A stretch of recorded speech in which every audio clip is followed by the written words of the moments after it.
सरकार इतनी कंफ्यूज है। एक कंफ्यूज गवर्नमेंट का एजेंडा था। जब बैठक शुरू हुई तो प्रिंटेड 4 पॉइंट आए और जब बैठक खत्म हुई तो उनका 8 है। हमने कहा है कहाँ एजेंडा, तो उनका हम अभी आपको भिजवा देंगे। तो इसके मतलब ये सरकार ने बुला तो लिया है सत्य, उसे ये नहीं मालूम है, कम से कम मंत्रियों को नहीं मालूम है कि क्या होगा।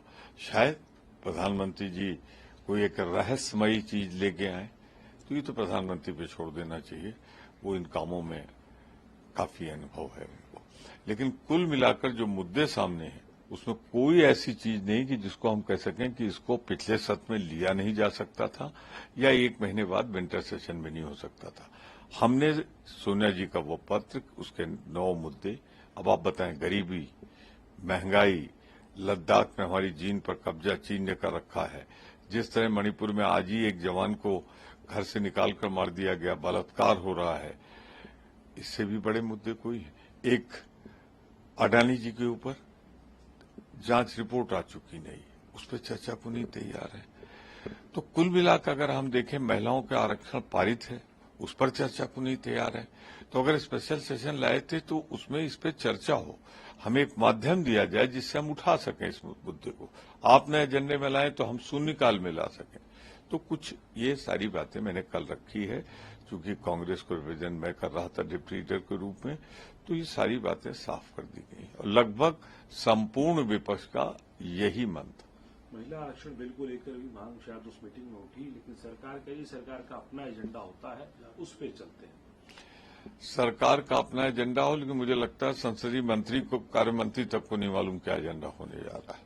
वो कल ऐसा कंफ्यूज नजर आ रहे थे कि कुछ समझ में ही नहीं आ रहा था। तो मैं कुल मिलाकर इतना कहना चाहता हूं कि संसद का विशेष सत्र बुलाने लायक ऐसी कोई बात नहीं थी।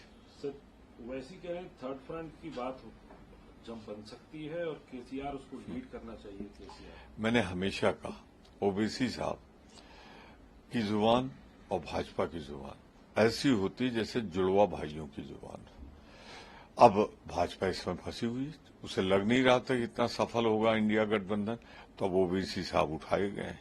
अब ओबीसी साहब कुछ तीसरे गठबंधन, क्या हो रहा है, इतना सामने दिखने लगा कि हर आदमी समझ रहा है जुबान तो ओबीसी की है और संदेश कहीं और का। सर, आखिरी सवाल आपसे, जम्मू कश्मीर के अंदर जो है 6वां दिन हो गया है एनकाउंटर का, सर्च ऑपरेशन किया जा रहा है।